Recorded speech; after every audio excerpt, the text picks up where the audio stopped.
En la cronología del progreso humano, existen cicatrices que la narrativa oficial ha intentado borrar. Eventos donde la física, la química y el error de cálculo convergieron en una liberación súbita de energía que alteró permanentemente el ecosistema. No hablamos de los desastres que ocupan las portadas de los libros escolares, como Chernóbil o Bhopal, sino de las detonaciones silenciosas, los fallos encubiertos y los incidentes que, por negligencia o secreto de Estado, permanecieron bajo tierra. Explorar estos eventos requiere entender las escalas de magnitud, los procesos de fisión descontrolada y la degradación molecular de los tejidos vivos. Esta es la otra cara del avance, la que se oculta bajo un barniz de ruido analógico y registros clasificados. La historia de la energía nuclear está marcada por el concepto de criticidad. Una masa crítica es la cantidad mínima de material fisionable necesaria para mantener una reacción en cadena autosostenida. Cuando esta masa se excede sin los mecanismos de control adecuados, ocurre un accidente de criticidad, una liberación masiva de radiación gamma y neutrones en milisegundos. Uno de los casos más técnicos y perturbadores ocurrió en los laboratorios de Los Álamos, Estados Unidos, con el llamado núcleo del demonio. Este era una esfera de plutonio y galio de 6 kilos y 200 gramos. El incidente de 1946 con el físico Louis Slotin es una lección sobre la precariedad de la seguridad física en los albores de la era atómica.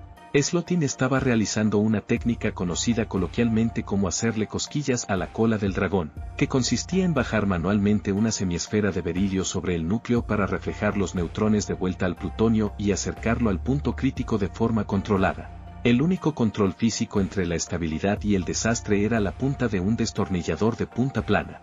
Cuando el destornillador resbaló y la semiesfera de berilio se cerró por completo sobre el núcleo, el plutonio alcanzó la supercriticidad inmediata. En ese instante, los presentes presenciaron un destello de luz azul.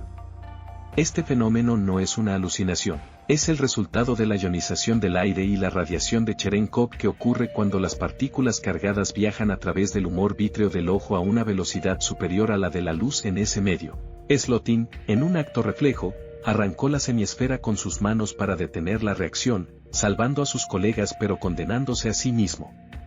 Recibió una dosis estimada de 21 sieverts. Para poner esto en perspectiva médica, la escala internacional de eventos nucleares clasifica la gravedad de los incidentes, pero a nivel fisiológico, una dosis de 5 sieverts es letal para el 50% de los seres humanos en un periodo de 30 días. Slotin recibió más de 4 veces la dosis letal absoluta. La degradación biológica de Slotin fue sistemática y documentada con precisión clínica. Sus células sufrieron una ruptura masiva en las cadenas de ácido desoxirribonucleico, impidiendo cualquier forma de mitosis o reparación celular. Los orgánulos citoplasmáticos comenzaron a desintegrarse. En las primeras horas, experimentó náuseas y vómitos profusos, seguidos de una fase de latencia engañosa. Sin embargo, su tracto gastrointestinal fue destruido por la radiación ionizante, perdiendo la capacidad de absorber nutrientes o líquidos. Sus manos, que habían estado más cerca del núcleo, presentaban gangrena y ampollas masivas. Murió 9 días después debido a un fallo multiorgánico sistémico, con su sistema circulatorio y nervioso central colapsados. El núcleo del demonio, tras reclamar su segunda víctima, fue finalmente fundido y reciclado en otros núcleos, pero su rastro en la historia de la seguridad radiológica es imborrable. Lejos de los laboratorios estadounidenses, en la Unión Soviética de 1957, ocurrió el desastre de KYSHTYM, en la planta de procesamiento nuclear de Mayak.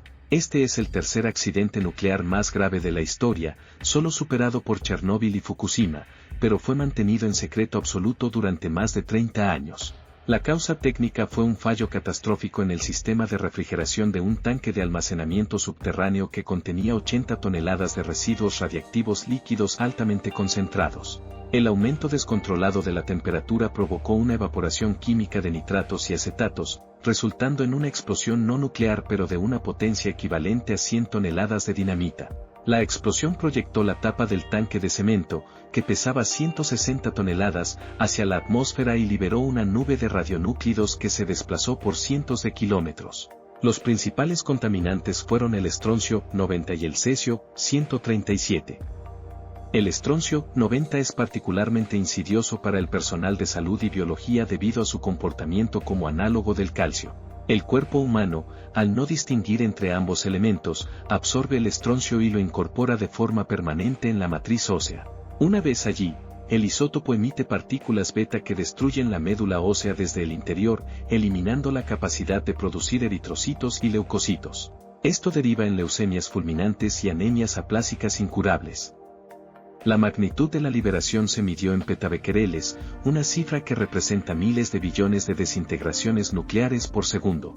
Como señaló el físico nuclear y activista Andrei Sakharov, la energía atómica es un regalo que el hombre no ha aprendido a envolver. El riesgo no reside en la fisión, sino en nuestra incapacidad para gestionar el residuo de nuestra propia ambición. En septiembre de 1987, la ciudad de Goiânia en Brasil fue escenario de un desastre radiológico que demuestra cómo la falta de conocimiento técnico puede convertir un objeto cotidiano en una bomba biológica. 2 recolectores de chatarra, buscando material valioso, ingresaron a una clínica de radioterapia abandonada y extrajeron un cilindro de acero que contenía una fuente de cesio, 137 en forma de cloruro de cesio. Al desmantelar la cápsula en un desguace, descubrieron un polvo fino que emitía un brillo azul intenso en la oscuridad. Fascinados por lo que creían era algo sobrenatural o valioso, los trabajadores compartieron el polvo con familiares y amigos. Los niños se pintaron la piel con el material radiante y algunos incluso lo ingirieron durante las comidas. La fuente emitía 50 terabequereles de actividad.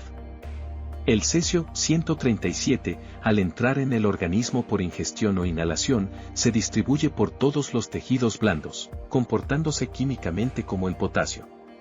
Esto genera una irradiación interna total y continua. Las víctimas en Goiânia comenzaron a presentar el síndrome de irradiación aguda. Los síntomas iniciales fueron edema cutáneo, lesiones similares a quemaduras térmicas pero que no cicatrizaban debido a la muerte de los fibroblastos, y una caída drástica en el conteo de plaquetas, lo que provocaba hemorragias internas espontáneas. La respuesta de emergencia fue masiva, se tuvo que demoler un barrio entero, remover la capa superior del suelo de varias hectáreas y gestionar 6.000 toneladas de residuos radiactivos almacenados en contenedores de plomo. No todas las explosiones que alteraron el curso de la historia fueron de origen nuclear. El desastre de Oppau en Alemania, ocurrido en 1921, es un caso de estudio sobre la inestabilidad de la química industrial. En una planta de nitratos de la empresa BASF, se almacenaban 4.500 toneladas de una mezcla de sulfato de amonio y nitrato de amonio. Con el tiempo, esta mezcla se solidificó formando una masa compacta. Para fragmentar el material y poder transportarlo, los operarios utilizaban pequeñas cargas explosivas de dinamita, una práctica que se consideraba segura tras miles de pruebas previas. Sin embargo, ese día, cambios sutiles en la humedad y la presión interna del silo permitieron que la energía de activación de la dinamita iniciara una reacción en cadena en toda la masa de nitratos. La explosión resultante tuvo una potencia estimada de hasta 2 kilotones de energía, equivalente a una pequeña bomba atómica pero de origen puramente químico.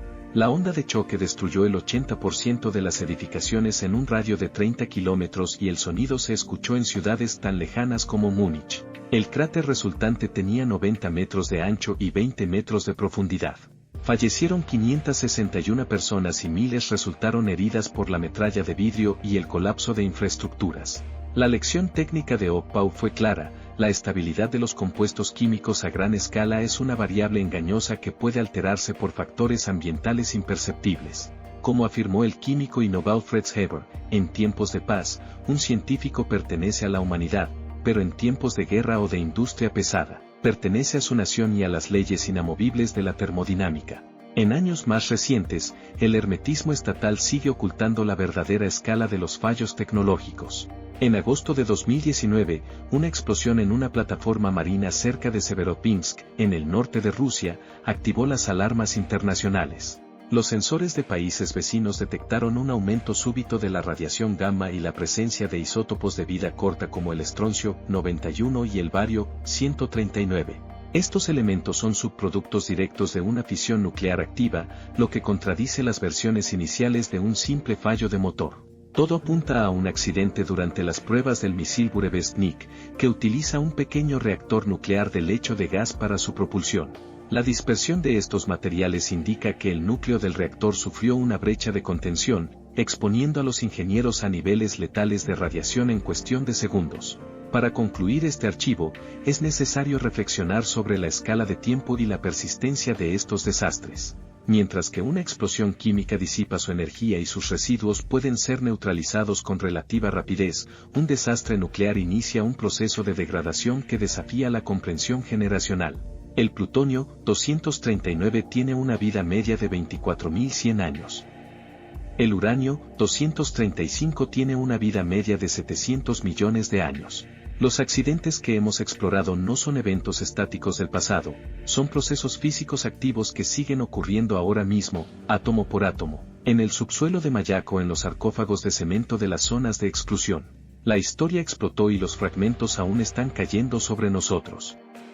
No es una cuestión de si volverá a ocurrir, sino de dónde se encuentra el próximo destornillador a punto de resbalar, la próxima válvula de refrigeración bloqueada por sarro o el próximo archivo secreto que alguien decidirá ocultar por conveniencia política. La vigilancia técnica, el rigor en los protocolos y la objetividad absoluta son las únicas herramientas que poseemos para cartografiar estas zonas de exclusión que hemos creado en nuestro camino hacia el desarrollo. Mantener el registro limpio, los datos precisos y la memoria activa es lo que nos separa de convertirnos en la próxima estadística de un informe clasificado. No olvides el archivo. El conocimiento es la última línea de defensa. Hasta la próxima transmisión.